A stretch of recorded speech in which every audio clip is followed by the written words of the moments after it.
Hello student, आस विद्यालय में आपका स्वागत है। आज हम कक्षा 10वीं के भूगोल का चौथा अध्याय कृषि का भाग 1 देखेंगे। तो चलिए बच्चों स्टार्ट करते हैं। आज हम सबसे पहले देखेंगे कृषि। जैसे कि आप नाम से ही जानते हैं एग्रीकल्चर। जब हम भारत की बात करते हैं बच्चों, तो आज हमारी 60% से ज्यादा जो पॉपुलेशन है, जो जनसंख्या है, उनका जो प्राथमिक स्रोत है, जो मुख्य रूप से जो वो डिपेंड है अपनी आजीविका के लिए, वो कृषि पर ही डिपेंड है। तो 60% से ज्यादा लोग जो है वो आज भी भारत में खेती के कार्य में संलग्न हैं। एग्रीकल्चर की जब हम बात करते हैं, कृषि को हम एग्रीकल्चर बोलते हैं इंग्लिश में, और ये दो लैटिन शब्दों से मिलकर बना हुआ है। पहला वर्ड है एग्री। एग्री का मतलब होता है भूमि, कल्चर मतलब की खेती। तो भूमि जहाँ पे खेती की जाती है उसे ही हम जो है एग्रीकल्चर कहते हैं।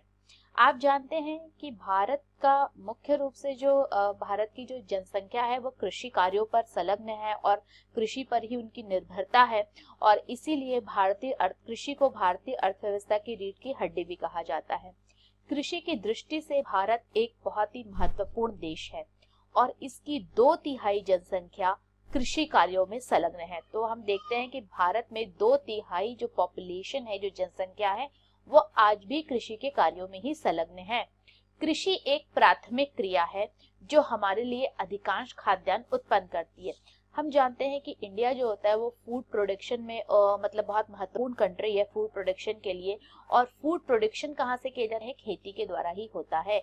तो इसीलिए कृषि जो है उसके हमारे लिए अधिकांश जो खाद्यान्न उत्पन्न करती है, मतलब हमारे खाने की जो वस्तुएं हैं वो पैदा करती है। वो कहाँ से पैदा होती है? कृषि से ही होती है, खेती से ही होती है।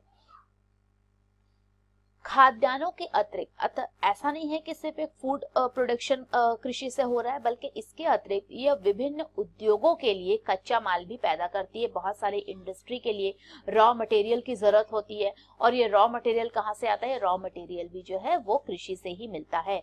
इसके साथ साथ कुछ उत्पादक जैसे कि चाय हो गए, कॉफी हो गए, मसाले हो गए, इन सब का जो भी निर्यात या एक्सपोर्ट किया जाता है वो सब भी कृषि से ही मिलते हैं। तो ये सारी चीजों की खेती होती है और उसके बाद इनकी फार्मिंग की जाती है, और ये सारी चीजें जो है वो एक्सपोर्ट भी की जाती है। तो आप बच्चों समझ गए कि कृषि हमारे लिए कितना इंपॉर्टेंट है। वो हमारे देश की जनसंख्या के लिए खाद्यान्न जो है उसको भी, फसल को भी पैदा कर रहा है, इसके साथ साथ इंडस्ट्री के लिए भी वो बहुत लाभप्रद है, और एक्सपोर्ट भी किया जाता है बहुत सारी चीजों का, जिससे कि हमारे देश को पैसा मिलता है। कृषि के प्रकार। चलिए बच्चों, अब हम कृषि के टाइप्स कौन कौन से होते हैं, कौन कौन से प्रकार होते हैं, इस पर भी थोड़ा सा चर्चा कर ले। कृषि हमारे देश की प्राचीन आर्थिक क्रिया है। मतलब कि अगर हमें पैसे कमाने के लिए भी जो है वो, अगर हम अपने इतिहास में देखें तो कृषि जो है सबसे महत्वपूर्ण रहा है। अधिकांश लोग कृषि के कार्यों में जुड़े हुए रहे और यहीं से उन्हें जो है वो पैसा प्राप्त होता है। पिछले हजारों वर्षों के दौरान भौतिक, पर्यावरण, प्रौद्योगिक और सामाजिक सांस्कृतिक रीति रिवाज के अनुसार खेती करने की विधियों में सार्थक परिवर्तन हुआ है। कहने का आशय ये बच्चों कि अगर हम हजारों साल पहले देखें तो तब से लेके आज तक में कृषि के जो प्रोसेस है, जो उसकी टेक्निक है, उसमें बहुत ज्यादा चेंज हुआ है। जैसे कि पहले हम देखते हैं कि हम बहुत परंपरागत तरीके से कृषि करते थे। पहले जो है वो बैलों से जुताई की जाती थी खेतों की, और उससे जो है फसलें उगाई जाती थी। लेकिन आज हम देखते हैं कि उसकी जगह जो है वो ट्रैक्टर यूज होने लगा है, या बहुत सारे मशीन जो है वो यूज होने लगे हैं। तो ये जो चीजें यूज होने लगी है वो डिपेंड करता है भौतिक, पर्यावरण पे, कि किस क्षेत्र में जो है वो ऐसा नहीं है कि सारी जगह जो है ये टेक्निक एक साथ ही मतलब एक साथ ही जो होता है ये टेक्निक यूज हो रही है। नहीं, अभी भी कई ऐसे क्षेत्र हैं जहां पर अभी भी परंपरागत तरीके से कृषि की जाती है, लेकिन कुछ ऐसे क्षेत्र हैं जहां पे बहुत ज्यादा टेक्निक का यूज किया जा रहा है। तो ये सारे कुछ डिपेंड करता है भौतिक, पर्यावरण पे। उसके अलावा टेक्नोलॉजी, कोई भी क्षेत्र जो है वो कितना अवेयर है टेक्नोलॉजी को लेके, किसी क्षेत्र को टेक्नोलॉजी के बारे में ज्यादा पता है तो वो ज्यादा अच्छे से जो होता है यूज कर सकता है। लेकिन कुछ ऐसे क्षेत्र हैं जहाँ की टेक्नोलॉजी इतनी डेवलप नहीं हो पाई है, तो फिर वहां पे अभी भी जो है वो परंपरागत तरीके से कृषि की जा रही है। इसके साथ साथ जो सामाजिक और सांस्कृतिक रीति रिवाज होते हैं, ये सारे फैक्टर भी इंपॉर्टेंट रोल प्ले करते हैं कृषि के परिवर्तन में। जीवन निर्वाह खेती से लेकर वाणिज्यिक खेती तक कृषि के अनेक प्रकार है। वर्तमान समय में भारत के विभिन्न भागों में निम्नलिखित प्रकार से कृषि तंत्र अपनाए गए हैं। जैसे कि हम कृषि की बात कर रहे हैं तो देखिए, कृषि जो है वो जीवन निर्वाह खेती, जो जीवन निर्वाह खेती होती है वो क्या होती है बच्चों, एक बात बहुत अच्छे से समझिएगा। जीवन निर्वाह खेती का मतलब ये है कि ऐसी खेती जिसमें कि किसान उतनी ही फसल को उगाता है जितनी की उसको जरूरत होती है, जिसकी फसल को उगा के जो है वो अपने और अपने परिवार का पेट भर सकता है। लेकिन वहां से लेके अगर हम वाणिज्यिक खेती की बात करते हैं तो वाणिज्यिक खेती क्या होती है, मतलब कि वो सिर्फ मतलब वो अब जो किसान है वो इतनी खेती कर रहा है कि वो अपने और अपने परिवार का पेट तो भर ही रहा है, बल्कि ऐसी मतलब कृषि को जो एज अ बिजनेस उसने बनाया है और वो ऐसी ऐसी फसलें उगा के उसे मार्केट में बेचता है और उससे होने वाला प्रॉफिट भी कमाता है। तो आप देखिए कि जीवन निर्वाह खेती से लेके वाणिज्यिक खेती तक कृषि के अनेक प्रकार हैं और आज बच्चों हम इन्हीं प्रकार को समझने की कोशिश करेंगे। आपको बहुत शॉर्ट में मैं बताती हूँ, आगे मैं भी आपको बहुत अच्छे से इसको एक्सप्लेन करूंगी, बट मैं आपको 3 टाइप्स बताती हूँ कृषि के। पहला जैसा कि होता है वो है आपकी जीवन निर्वाह खेती। इसमें क्या होता है कि इसमें मुख्य रूप से जो पुराने टूल्स होते हैं ना उसी को यूज करके खेती की जा रही है, मतलब परंपरागत तरीके से खेती होती है और किसान जो है वो कितनी फसल को उगाता है जिससे उसका और उसके पेट, उसके जो परिवार है उसका ही पालन पोषण हो सके, उनका भरण पोषण हो सके। इसके बाद जो दूसरी होती है वो होती है गहन जीविका खेती। अब गहन जीविका खेती या कृषि से आप समझते हैं, इसमें मतलब कि जो जीवन निर्वाह खेती है उसका थोड़ा सा एडवांस होता है, मतलब उसमें अब क्या हुआ कि तकनीकी का यूज होने लगा, टेक्नोलॉजी यूज होने लगी और प्रोडक्शन भी पहले के अपेक्षा जो है थोड़ा ज्यादा होने लगा। लेकिन जब हम कमर्शियल खेती की बात करते हैं या वाणिज्यिक खेती की बात करते हैं तो अब क्या होता है कि अब बहुत लार्ज स्केल पे जो है प्रोडक्शन हो रहा है फूड्स का और वो एज अ बिजनेस जो होता है उसका उपयोग किया जा रहा है। तो इस प्रकार से हम देखेंगे कि कैसे खेती एक जीवन निर्वाह खेती से एक वाणिज्यिक खेती के रूप में जो होता है उसने शेप लिया। तो ये सारे प्रकार को जो है अब हम डिटेल में डिस्कस करते हैं। सबसे पहले जो मैंने आपको बताया बच्चों, प्रारंभिक जीविका निर्वाह कृषि। इस प्रकार की कृषि भारत के कुछ भागों में अभी भी की जाती है। जैसे कि मैंने बताया, ऐसा नहीं है कि आज टेक्नोलॉजी का यूज हो रहा है तो वो सारी जगह एक जैसा हो रहा है, नहीं, कहीं मोस्टली ये है कि मोस्टली जगह जो है अब टेक्नोलॉजी को यूज किया जा रहा है, लेकिन अभी भी कुछ ऐसे क्षेत्र हैं, कुछ इस तरीके से पिछड़े हुए क्षेत्र है जहां पर कि अभी भी परंपरागत तरीके से जो प्रारंभ में जैसे खेती की जाती थी वही खेती जो है वो की जा रही है। प्रारंभिक जीवन निर्वाह कृषि भूमि के छोटों टुकड़ों पर आदिम कृषि औजार, मतलब जो टूल्स जो औजार यूज कर रहे हैं ना वो भी बिल्कुल पुराने हैं, जैसे कि लकड़ी के हल है, डाव है और खुदाई करने वाली जो छड़ी है। देखिए, कोई भी मशीन पे यूज नहीं हो रहा है, मानव ने बनाया सी चीजों को as a tools, as a औजार जो है वो किसान यूज और परिवार अथवा समुदाय श्रम की मदद से की जाती है। तो ऐसी जो कृषि होती है वो परिवार के लोग आपस में मिलके या फिर जो समुदाय के लोग हैं उनके श्रम से की जाती है। इस प्रकार की कृषि प्राय मानसून, मृदा की प्राकृतिक उर्वरता और फसल उगाने के लिए अन्य पर्यावरणीय परिस्थितियों की उपयुक्तता पर निर्भर करती है। तो ये मानसून पर डिपेंड होते हैं, क्योंकि ये परंपरागत तरीके से होते हैं तो कैसा मानसून है उस पर डिपेंड होते हैं। अब जो मिट्टी की जो प्राकृतिक उर्वरकता होती है, क्योंकि इसमें किसी भी प्रकार के उर्वरक जो है रासायनिक खाद अलग से यूज नहीं की जाती है, तो जो मिट्टी की एक उर्वरता शक्ति होती है, जो प्राकृतिक उर्वरकता हमें मिलती है उसी को यूज किया जाता है। तो ये और इसके साथ साथ जो पर्यावरणीय परिस्थिति है ये सारी चीजें इस पे डिपेंड करती है इस प्रकार की कृषि के लिए। यह कृषि कर्तक दहन प्रणाली, मतलब स्लैश एंड बर्न कृषि के नाम से भी जानते हैं। क्यों? क्योंकि क्या होता है ना बच्चों कि इसमें किसान जो है वो ऐसा नहीं होता है कि इस साल अगर एक भूमि को, एक छोटे से टुकड़े को अगर वहां कृषि किया है तो दूसरे साल जो होता है उसी भूमि के टुकड़े पर करेगा, नहीं, वो दूसरे साल जो है दूसरे टुकड़े पर खेती करेगा, क्योंकि पिछले साल उसने वहां पे खेती की और भूमि की जो उर्वरकता शक्ति है, जो चीजें हैं वो अब खत्म हो गई है, इसलिए वो दूसरी जगह पे करता है। किसान जमीन के टुकड़े साफ करके उस पर अपने परिवार के भरण पोषण के लिए अनाज और अन्य फसलें उगाते हैं। जब मृदा की उर्वरता कम हो जाती है तो किसान उस भूमि के टुकड़े से स्थानांतरित हो जाते हैं, मतलब अब उस भूमि के ऊपर खेती नहीं करते और कृषि के लिए भूमि का टुकड़ा साफ करते हैं।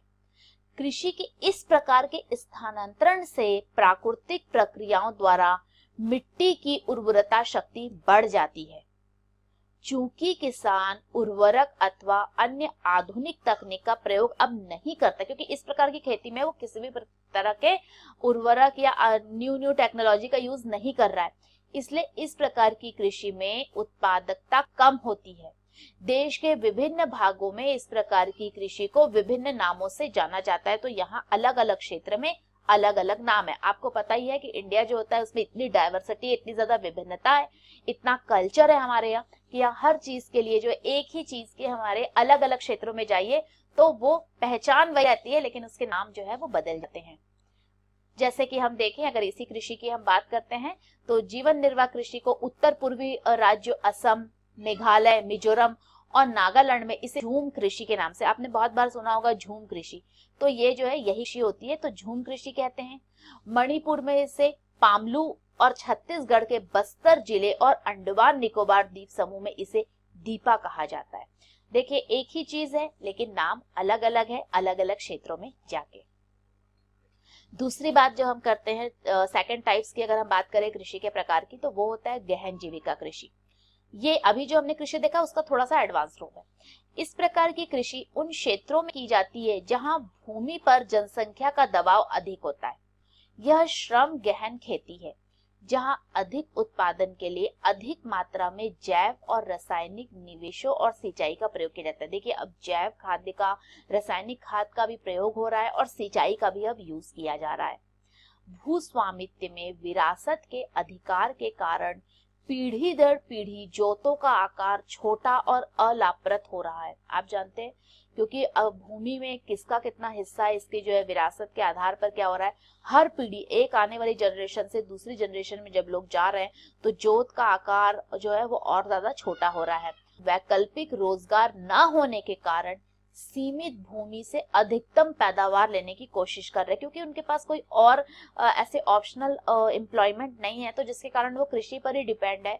और वहां क्या कर रहे हैं कि एक छोटी सी भूमि है तो उसकी एक मैक्सिमम, उसकी भी एक अधिकतम कैपेसिटी होती है, लेकिन उस कैपेसिटी से भी ज्यादा वो पैदावार लेने की कोशिश कर रहे हैं, तो जिसके कारण क्या हो रहा है कि कृषि पर दबाव जो है वो बहुत ज्यादा बढ़ रहा है।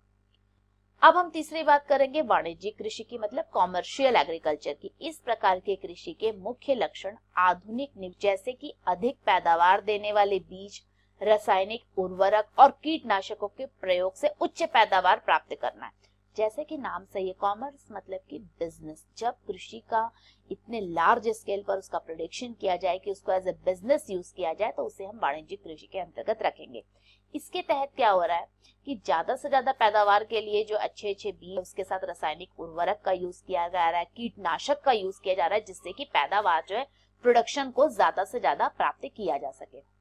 कृषि के वाणिज्यीकरण का स्तर विभिन्न प्रदेशों में अलग अलग है। उदाहरण के लिए अगर हम देखें, हरियाणा और पंजाब में चावल वाणिज्य की एक फसल है, परंतु ओडिशा में यह जीविका फसल है। देखिए ये भी डिपेंड करता है कि हर क्षेत्र के हिसाब से ये जो चीजें हैं मतलब वो भी बदल जाती है। जैसे कि एक ही चीज है चावल, वो हरियाणा और पंजाब के लिए एक वाणिज्यिक फसल है, लेकिन ओडिशा के लिए क्या है, वहां के लोग क्योंकि इसी पर डिपेंड है इसीलिए वो उसके लिए एक जीविका फसल है। रोपण कृषि भी एक प्रकार की वाणिज्यिक खेती है। जो प्लांटेशन होता है वो भी एक प्रकार की क्या होती है, कॉमर्शियल एग्रीकल्चर है। और इस प्रकार की खेती लंबे चौड़े क्षेत्र में एकल फसल बोई जाती है। रोपण कृषि उद्योग और कृषि के बीच एक अंतरापृष्ठ है, इंटरफेस है। रोपण कृषि व्यापक क्षेत्र में की जाती है, बहुत बड़े क्षेत्रों में की जाती है, जो अत्यधिक पूंजी और श्रमिकों की सहायता से की जाती है। इससे प्राप्त सारा उत्पादन उद्योग में कच्चे माल के रूप में प्रयोग होता है। जो ये प्लांटेशन जो काम किया जाता है कृषि का, वो कहाँ यूज होता है, वो होता है इंडस्ट्री में यूज किया जाता है। भारत में अगर हम बात करें तो चाय हो गए, कॉफी हो गए, रबड़ है, गन्ना है, केला है, ये सब क्या है, प्लांटेशन कृषि का ही एक रूप है।